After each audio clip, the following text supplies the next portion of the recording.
Hello, everyone, and welcome to this week's Midweek Message. We're continuing to talk about different types of prayer and ways that we can express ourselves in prayer and ways that we can listen and actually feel like there is a two-way street in prayer and how we move when we need to in prayer. So, this week I have a really funny and wonderful article by the wonderful Sarah Bowen from Spirituality and Health that I want to read to you. So let's see, here we go. So this is called the WTF prayer, and it's called, she titled it A Creative Ritual for Tackling Anger. I thought it was great. So here is what Sarah says. WTF, God, I rail again. Turning off the nightly news with disgust, I grab my to-read pile. It proves just as appalling. An astonishing article suggests that about 3% of people intentionally swerve their cars to hit animals on the road. Who are these people? I cry out to the universe. Some days, I just can't make sense of the world. In times like these, I turn to prayer. Not the kind of prayer I learned growing up at church. Instead, I try something a bit spicier. I cheekily refer to it as what the force prayer to my seminary students, but feel free to use any F word that fits. In practice, my WTF prayer is an acronym for welcoming the feelings. I owe a debt of gratitude to contemplative Mary Mrozowski for her welcoming prayer practice. She suggested that rather than pushing away our undesired emotions or repressing them, we should welcome our feelings, letting go of any desire to change them. Instead, Mrozowski directed, accept the divine indwelling in what you are experiencing by simply saying welcome. And I have to tell you, I completely agree with that. This is just me talking, not the wonderful Sarah. You got to acknowledge your feelings. You have to be okay with whatever feelings you have. You don't have to act on the feelings that you have, nor should you. You should think before you act. Of course, we all know that. But you have to be able to name your feelings. You have to be able to know what they are and accept them. And at that point, if they're overwhelming, that's when you think, that's when you pray. That's when hopefully God can work in us to help us. Anyway, on we go with what Sarah says. She's just talked about welcoming your feelings and what she says to her seminary students because she's a professor. Okay. Likewise, in his poem, The Guest House, 13th century Sufi poet Rumi implored we welcome not only our joys, but also welcome our depression and sorrows. Rumi even proposed being grateful for each visiting emotion, considering it a guide from beyond. Contrary to what we might read on Instagram, feeling all the feels is not a new idea at all. And yet, when we're mad as hell at some injustice we've encountered, instead of reflecting on our feelings, we tend to react outwardly, finding somewhere to put the feels. Blood coursing through our veins, temples thumping, and fists clenched. We project outward. We tap that angry face emoji and spout off in outrage and indignation. Unfortunately, in doing that, we fuel a cycle of anger and more anger, which does not end the injustice. So the next time you feel that distinct WTF feeling, try this ritual to turn your anger into effective, sacred activism. So now she has the new little part of our article is creating a WTF prayer ritual. So light something aromatic, get out that candle.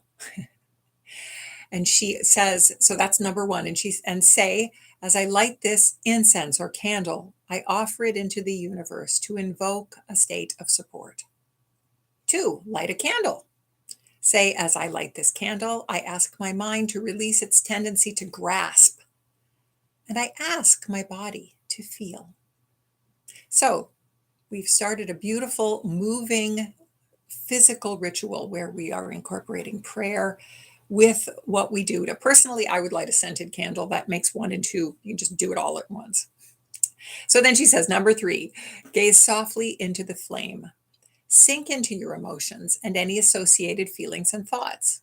Notice them, name them, welcome them. Say, I welcome everything that is coming to me at this moment. Welcome anger. Welcome clenched fists. Welcome fast beating heart. Number 4, next, welcome divinity into the feelings. Use whatever language feels comfortable to you. Say, welcome God, welcome goddess, welcome mystery, source, spirit, universe. Welcome into my emotion. Welcome into my anger. Number 5, let go. Say, I let go of my need for agreement. I let go of my craving for approval. I let go of my desire for control. I open to the presence of divinity in this situation. So you're welcoming God into all your feelings, all the feels. You're welcoming God into that. And remember, God already knows how you feel. So this, in many ways, is your opportunity to hear from God. Okay, so number 6, set an intention for action and put out the candle. Say, as I extinguish this flame of anger, I release myself of any behavior or thoughts that do not serve me or others. And there she is tacitly invoking the do no harm principle. You know, you can do anything you want in life as long as it doesn't hurt you or somebody else, anybody else. So I love that because she just so succinctly says, or I'll read that again. As I extinguish this flame of anger, I release myself of any behavior or thoughts that do not serve me or others. I commit to acting for the highest good of myself and with compassion to all beings I encounter, especially those who I disagree with. I open to the ongoing guidance of divine nudges. Help me feel into what is mine to do. I'm just going to read that again because this is beautiful. And this is the crux of this physical and beautiful prayer. Okay. I commit to acting for the highest good of myself and with compassion to all beings I encounter, especially those who I disagree with. I open to the ongoing guidance of divine nudges. So that's the listening for God part. Help me feel into what is mine to do. Because, of course, we know prayer is the beginning of action. It's not the end where you give it to God and you hope God does something. That's like, the people who leave that quarter cup of milk at the bottom of the glass or the bottom of the pitcher and they hope somebody else deals with it and refills it. No, that's not. Help us feel into what is ours to do. Prayer is action, an embodiment of being God's hands and feet in this world. All right, number 7, listen. Just listen for God. Take that time to listen for those divine nudges, to listen, to feel into what is yours to do after you have acknowledged the feelings you're having and asked for help. Listen. And then number 8, take action. Take action. Feeling into WTFs creates a sacred pause for connecting spiritually to that which supports us. Remember, when you pray, it's not a one-way street. It's not just you praying and dropping it out there. When you pray, stop to listen, connect, take that time to connect to that which is supporting you, God who is love. Rather than feeling angry, activated, and alone, we establish a strong foundation for creating the change we want to see in the world. As we tackle our anger through contemplative practice, we can listen for the words that point us toward the next needed action in our advocacy. Then she says, this is how she ends. I just love this. Amusingly, when I offered my WTF prayer after I read the article about animal killing drivers, I heard, remember, the force is with you always. Keep calm and go save the universe. So I put aside the angering article, grabbed my car keys, and headed out. Scanning as I drove, I soon sighted a still, furry body on the road. Clicking on the hazard lights, I stopped the car.